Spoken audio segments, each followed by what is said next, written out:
Buen día. Vamos a ver el paso 5, que es la formulación de la hipótesis. Ustedes previamente ya en su documento hicieron el punto del 1 al 4, plantearon su idea, lo que fue el tema amplio, el tema enfocado.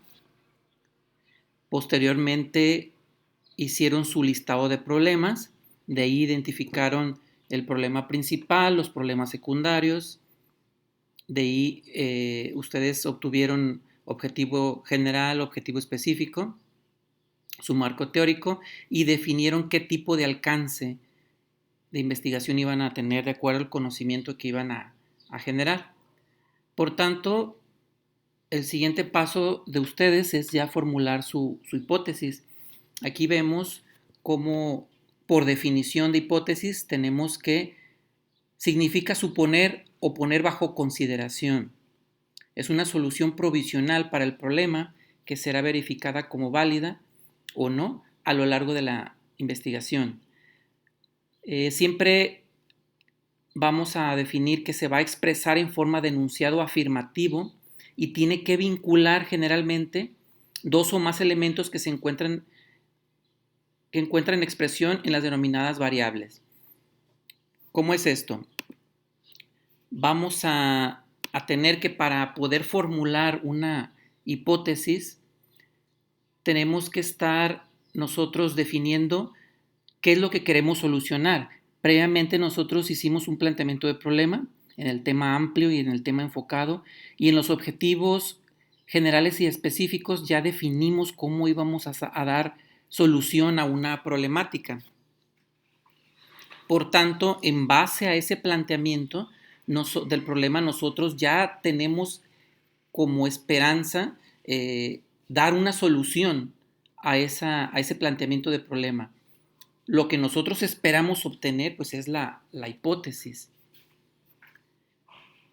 Nuestra hipótesis, para poder redactarla correctamente, necesita tener tres elementos: las unidades de análisis, las variables y los términos lógicos. Las unidades de análisis es qué es lo que yo voy a investigar, dónde lo voy a investigar, sobre qué voy a investigar. Las variables son las características de las unidades de análisis para ver cómo fluctúan y esa variación yo la pueda medir. Para que una investigación sea válida es de que se pueda comprobar. Toda investigación que no se pueda comprobar, pues no se puede considerar como tal. Por tanto, ocupamos variables para saber qué es lo que nosotros podemos medir y por tanto comprobar. Y los términos lógicos es qué conexiones hay entre esas unidades de análisis. Si ustedes recuerdan, en clases hemos visto el término del autoconcepto.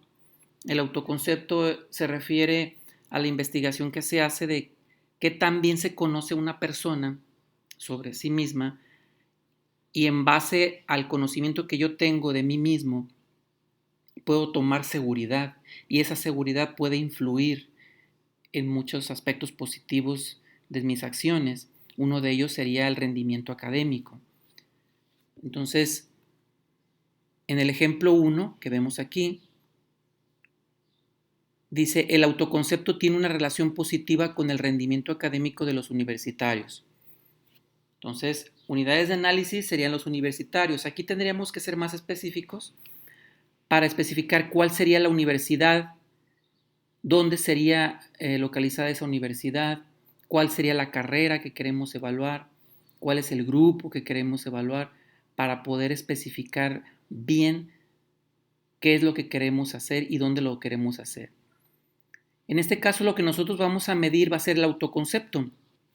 Ya existen investigaciones previas y hay manera de medir el autoconcepto de los individuos.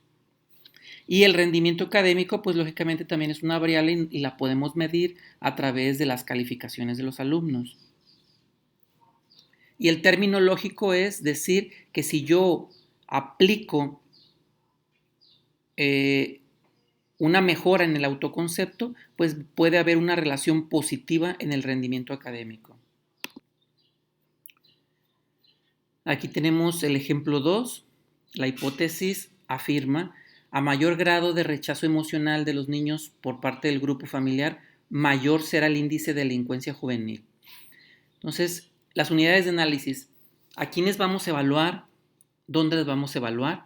Aquí tendremos que ser más específicos sobre los niños, de qué grupo estamos hablando, de qué zona, etc.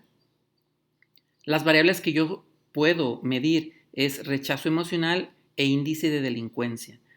Y el término lógico es de que afirmamos que a mayor grado de rechazo existirá un mayor índice de delincuencia juvenil.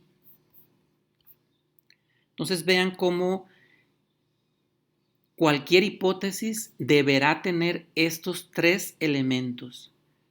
Por tanto, una redacción de hipótesis no tiene que ser muy larga.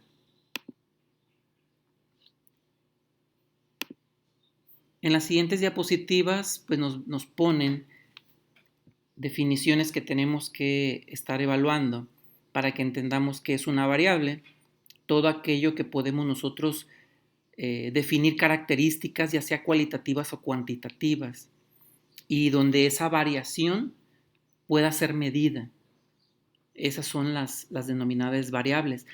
Aparte de esas características que tienen características de fluctuación y variación que pueden ser medidas, las variables me sirven para poder yo identificar grupos. Por ejemplo, la variable sexo me define características de las personas y se agrupan por masculino y femenino. En el caso de edad, aparte de ser una variable que me define la edad de una persona, yo puedo hacer subgrupos y evaluar solo a personas menores de 15 años o personas de 15 a 20 años, etc. Entonces yo estoy generando un rango de una población en donde se adapta la variable edad.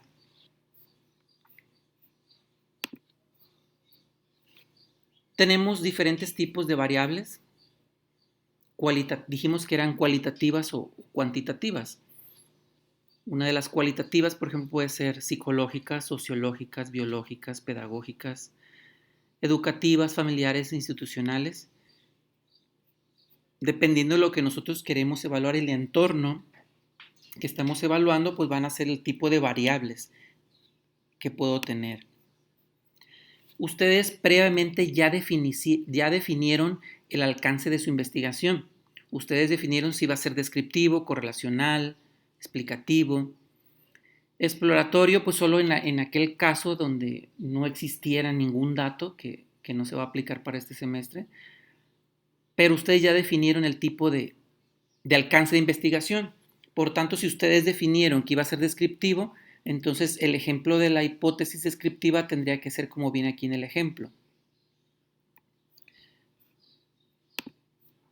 Tenemos aquí que para las hipótesis descriptivas, pues van a describir características de personas, objetos, fenómenos.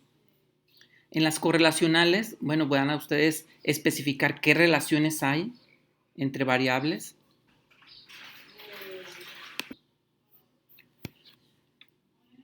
Bien, entonces, de acuerdo al tipo de alcance que ustedes definieron, vean los ejemplos que vienen aquí para que redacten su hipótesis y me la puedan entregar y así yo pueda verificar y corregirles si existen algunos datos que no estén correctos.